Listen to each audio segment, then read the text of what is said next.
اللہ اللہ اللہ اللہ۔ اسلام نے ان عورتوں کو بہت اونچا مقام دیا، بڑا اونچا حق اللہ تبارک و تعالیٰ نے عورتوں کو دیا ہے، لیکن اللہ تبارک و تعالیٰ ہماری ماں بہنوں کو قدر کرنے کی توفیق نصیب فرمائے۔ آپ کو معلوم ہوگا کہ عورتوں کا اتنا بڑا حق ہے، اتنا بڑا حق ہے کہ ایک مرتبہ ہمارے نبی صلی اللہ علیہ وسلم نے سارے صحابہ کرام کے درمیان میں ایک بات بتائی کہ اگر کسی کے یہاں لڑکی کی ولادت ہو، اگر کسی کے یہاں 3 لڑکی پیدا ہو جائے اور وہ باپ اور ماں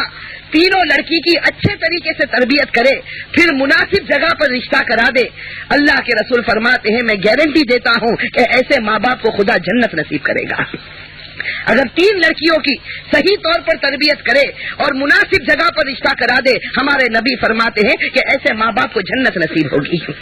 روایت کے اندر ہے کہ ایک صحابی کھڑے ہو گئے جن کی صرف 2 ہی بیٹیاں تھی، تو گھبرا گئے کہ کہیں ایسا نہ ہو کہ یہاں تو اللہ کے رسول 3 کہہ رہے، میری تو 2 بیٹیاں ہیں، تو کھڑے ہو کر کہنے لگے وَإِن كَانَتْ اثْنَتَيْنِ، کہ اللہ کے رسول میری تو 2 بیٹیاں ہیں، یہ 2 بیٹی پر بھی مجھے اجر ملے گا۔ ہمارے نبی نے فرمایا وَإِن كَانَتْ اثْنَتَيْنِ، جہاں 2 بیٹی ہوگی تب بھی خدا تجھے جنت میں داخل کر دے گا۔ روایت میں کہ ایک صحابی پیچھے سے کھڑے ہوئے کہنے لگے اللہ کے رسول وَإِن كَانَتْ وَاحِدَةً، کہ اللہ کے رسول میری تو ایک ہی بیٹی ہے،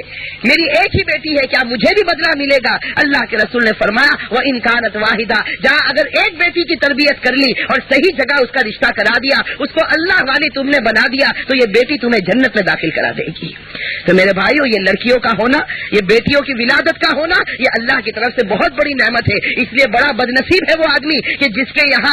کے یہاں لڑکی پیدا ہو پھر وہ غم کرتا ہو کہ اللہ مجھے لڑکا دیتا تو اچھا ہوتا۔ میرے بھائیو، یہ تو خدا نے تجھ پر انعام کیا، تیرے لیے جنت کا راستہ کھولا، ایک بیٹی دی ہے، تھوڑی تکلیف اٹھانی پڑے گی، اس کو گھر سے جدا کرنا پڑے گا، لیکن تیرے لیے جنت کا راستہ ہمیشہ کے لیے کھل جائے گا۔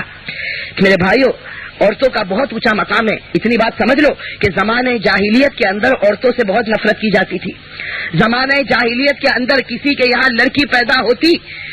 تو وہ اس لڑکی کو جنگل میں لے جاتا، گڑھا کھودتا تھا اور اس کے بعد اس لڑکی کو زندہ دفن کر دیتا تھا۔ قرآن کریم نے کہا کہ پہلے لوگوں کی یہ عادت تھی، اسی لیے قرآن کریم کہتا ہے کہ جن لوگوں نے ایسا کیا ہے کل قیامت میں پوچھا جائے گا کہ تم نے تمہاری بیٹیوں کو زمین میں زندہ دفن کر دیا تھا، بتاؤ ان بیٹیوں کا قصور کیا تھا؟ قرآن کریم کہتا ہے وَإِذَا الْمَوْءُودَةُ سُئِلَتْ بِأَيِّ ذَنبٍ قُتِلَتْ، قرآن کریم کہتا ہے کہ کل قیامت میں اس باپ کو بلایا جائے گا جس نے زمانے جاہلیت کے اندر اپنی بیٹی کو زمین کے اندر زندہ دفن کر دیا۔ اس باپ سے پوچھا جائے گا کہ اتنا بتا تیری بیٹی کا قصور کیا تھا جس کی وجہ سے اتنی بڑی اس کو سزا دی گئی۔ میرے بھائیوں،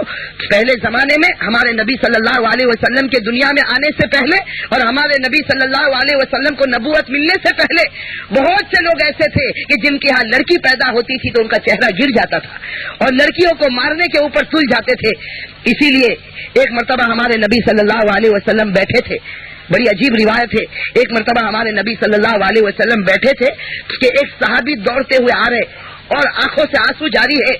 اور وہ صحابی کے بدن میلے کچیلا ہے، کپڑے میلے ہیں اور وہ صحابی دھاڑے مار کر رو رہے ہیں، ہمارے نبی کے دونوں قدم کو پکڑ رہے اور کہہ رہے ہیں کہ اللہ کے رسول مجھ سے بہت بڑا گناہ ہوا، اللہ کے رسول مجھ سے بہت بڑا گناہ ہوا، اب تو میں نے اسلام قبول کر لیا، اب تو میں خدا کو مانتا ہوں، آپ کو نبی مانتا ہوں، لیکن اے میرے نبی مجھ سے بہت بڑا گناہ ہو گیا۔ اللہ کے رسول صلی اللہ علیہ وسلم پوچھتے ہیں کہ بھائی کیا گناہ ہو گیا؟ تو وہ کہنے لگتے ہیں کہ اللہ کے رسول یہ نہ پوچھے کیا گناہ ہوا، لیکن اتنا بڑا گناہ ہوا کہ مجھے ڈر لگتا ہے کہ شاید خدا مجھے معاف نہیں کرے گا، خدا مجھے معاف نہیں کرے گا۔ روایت کے اندر ہے کہ ہمارے نبی صلی اللہ علیہ وسلم فرماتے ہیں کہ بتا تیرا گناہ آسمان اور زمین سے بھی بڑھ کر ہے؟ تو وہ کہتا ہے کہ ہاں میرا گناہ آسمان اور زمین سے بھی اونچا ہے۔ اللہ کے رسول فرماتے ہیں کہ بتا تیرا گناہ خدا کے عرش سے بھی بڑا ہے؟ تو کہتا ہے کہ ہاں جہاں تک میں سمجھتا ہوں کہ میرا گناہ خدا کے عرش سے بھی بڑا ہے۔ پھر ہمارے نبی کہتے ہیں، اس کے سینے پر ہاتھ مارتے اور کہتے ہیں کہ اتنا سچ بتا کہ تیرے خدا کی ذات اور اس کی رحمت رحمت بڑی ہے یا تیرا گناہ بڑا ہے، وہ شخص گردن جھکا دیتا اور کہتا ہے کہ یقیناً خدا کی رحمت بہت اونچی، خدا کی ذات بہت اونچی، لیکن اے میرے نبی میں بہت بڑا گناہ کر چکا ہوں، میں نے زمانے جاہلیت میں بہت بڑا گناہ کیا۔ ہمارے نبی پوچھتے ہیں کہ بتا کیا گناہ کیا؟ اب وہ آدمی اپنی داستان سناتا، میرے بھائیو اللہ ہمیں بھی توبہ نصیب فرمائے۔ وہ آدمی اپنی داستان سناتا ہے، بڑی دکھ بھری داستان سناتا، وہ آدمی رو رو کر بتاتا ہے کہ میں زمانے جاہلیت میں ایک سفر پر جا رہا تھا اور میری بیوی حاملہ تھی، تو میں نے میری بیوی سے کہہ دیا تھا دیکھ میں تو سفر پر جا رہا ہوں، 2-3 سال کے بعد واپس ہوں گا، لیکن اگر تجھے لڑکا پیدا ہو جائے تو سارے محلے میں دعوت کر دینا اور سب کو اونٹ ذبح کر کے گوشت کھلانا، اور اگر لڑکی پیدا ہو جائے تو اس کو زمین میں دفن کر دینا۔ وہ صحابی فرماتے ہیں کہ میں یہ کہہ کر اپنی بیوی کو چلا گیا، بس ہوا یہ کہ میں تو چلا گیا اور یہاں میری بیوی کے یہاں لڑکی پیدا ہو گئی، یہاں میری بیوی کے یہاں لڑکی پیدا ہوئی۔ وہ صحابی خود فرماتے ہیں بڑی خوبصورت لڑکی پیدا ہوئی، بڑی خوبصورت لڑکی پیدا ہوئی، اور میری بیوی کو یہ خیال آیا، یہ صحابی تو سفر میں چلے گئے، یہاں ان کی بیوی کو یہ خیال آیا کہ اتنی خوبصورت لڑکی جو میرے پیٹ سے پیدا ہوئی، آخر وہ بھی تو ماں تھی، وہ بھی تو ماں تھی، وہ اپنے دل میں سوچتی ہے کہ میرے پیٹ سے یہ لڑکی پیدا ہوئی، بڑی خوبصورت لڑکی پیدا ہوئی، میں اس کو زمین میں کیسے دفن کروں گی؟ روایت کے اندر ہے کہ وہ عورت بڑی پریشان ہے کہ اچانک اس عورت کی بہن آ جاتی ہے جو اس لڑکی کی خالہ ہوتی ہے اور اس کا شوہر نہیں ہوتا، وہ بیوہ ہوتی، وہ آ کر کہتی ہے کہ یہ لڑکی مجھے دے دو، میں اس کو پال کر بڑا کر لوں گی۔ روایت کے اندر ہے کہ وہ ماں اپنی بیٹی کو اپنی بہن کے حوالے، یعنی بیٹی اور خالہ دونوں کو ایک کر دیتی ہے۔ روایت کے اندر ہے وہ صحابی فرماتے ہیں کہ 3 سال کے بعد جب میں واپس آیا، میں نے آ کر میری عورت سے پوچھا، میری بیوی سے پوچھا کہ تجھے کیا پیدا ہوا تھا؟ میری عورت نے کہہ دیا لڑکی پیدا ہوئی تھی اور میں نے اس کو زمین میں دفن کر دیا تھا، لڑکی پیدا ہوئی میں نے زمین میں دفن کر دیا۔ اب وہ صحابی خود فرماتے ہیں کہ خیر میں تو اس وقت خوش ہو گیا، اور اس کے بعد کچھ دن گزرنے لگے، اب وہ معصوم لڑکی میرے گھر پر آیا کرتی تھی، کیونکہ خالہ کی لڑکی تھی، وہ تو یہی سمجھ رہے تھے کہ خالہ نے کسی کی لڑکی کو لیا ہے، تو وہ فرماتے ہیں کہ وہ لڑکی میرے گھر میں آیا کرتی تھی اور میرے ساتھ بھی کھیلا کرتی تھی، اور وہ خود فرماتے ہیں کہ مجھے اس لڑکی سے محبت ہونے لگی اور وہ لڑکی کو مجھ سے محبت ہونے لگی۔ وہ معصوم سی لڑکی تھی جس کی عمر 4 یا 5 سال کی تھی، اور وہ لڑکی اپنی توتلی زبان میں کبھی مجھے ابا کہہ دیتی، کبھی مجھے اپنا والد کہہ دیتی، اور میں بڑے پیار سے اس کو کبھی اپنی بیٹی بھی کہہ دیا کرتا تھا۔ وہ صحابی خود فرماتے ہیں کہ ایک دن دوپہر کا وقت تھا، میں اپنے بستر پر لیٹا تھا، وہ معصوم سی 4 سالہ لڑکی آتی ہے اور آنے کے بعد میرے پیٹ کے اوپر بیٹھ جاتی ہے، میرے سینے پر بیٹھ جاتی ہے، میں اس کو پیار کرتا ہوں، وہ مجھے اپنا باپ کہہ کر پکارتی، میں اسے بیٹی کہہ کر پکارتا ہوں۔ وہ صحابی فرماتے ہیں کہ میری بیوی آ جاتی ہے، وہ سمجھتی ہے کہ موقع بڑا اچھا ہے، آج میں یہ راز کھول دوں کہ تو حقیقت میں اس کا باپ ہے اور یہ حقیقت میں تیری بیٹی ہے۔ وہ بیوی آتی ہے اور راز کھول دیتی ہے، آ کر کہتی ہے اپنے شوہر سے کہ آج تم بہت خوش نظر آتے ہو، تو میں یہ بات تمہیں بتا دوں کہ یہ تمہاری حقیقی بیٹی ہے اور تم اس کے حقیقی باپ ہو۔ وہ صحابی فرماتے ہیں کہ میری بیوی کا راز کھولنا ہوتا ہے کہ وہ زمانے جاہلیت کا طوفان میرے دل میں اٹھتا ہے اور مجھے خیال آتا ہے کہ کس وقت جا کر میں اس لڑکی کو دفن کر کے آ جاؤں، میں کس وقت اس لڑکی کو جا کر دفن کر کے آؤں۔ وہ صحابی فرماتے ہیں کہ میں اس جگہ سے اٹھ جاتا ہوں، بڑا بے چین اور بڑا بے قرار رہتا ہوں اور اپنے آپ کو ملامت کرتا ہوں تو کتنا بد نصیب ہے کہ تیرے یہاں لڑکی پیدا ہوئی اور تیرے گھر میں وہ لڑکی بڑی بھی ہو گئی۔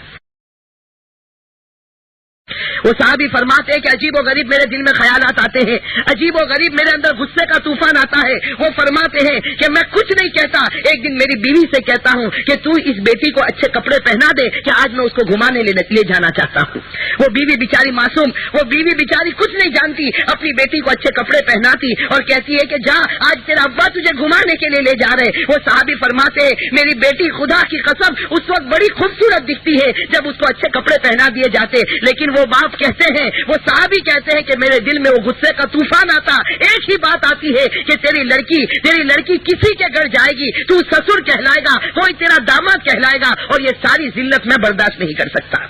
وہ صحابی فرماتے ہیں کہ وہ لڑکی تیار ہو جاتی، وہ میری انگلی پکڑ لیتی ہے اور میں اس کو جنگل کی طرف لے جاتا ہوں، راستے میں سے کلہاڑی لیتا ہوں اور اپنے گردن پر لٹکا دیتا ہوں اور بیٹی کو لے کر جاتا ہوں۔ میرے بھائیوں، وہ صحابی بڑے رو کر فرماتے ہیں کہ اللہ کے رسول مجھے برابر یاد آتا ہے کہ جب میں راستے میں چل رہا تھا اور میری پیشانی پر پسینہ آتا تھا تو وہ بیٹی بڑے پیار سے کہتی تھی کہ ابا جان تمہیں پسینہ آ گیا، تھوڑی دیر کے لیے آرام کر لیجئے۔ وہ 4-5 سالہ بیٹی وہ بڑے پیار کے ساتھ میرے ساتھ باتیں کرتی رہی۔ وہ صحابی فرماتے ہیں مجھے برابر یاد ہے کہ جب میں نے زمین کو کھودنا شروع کیا، اس لیے کھودنا شروع کیا کہ میں میری بیٹی کو اندر دفن کر دوں۔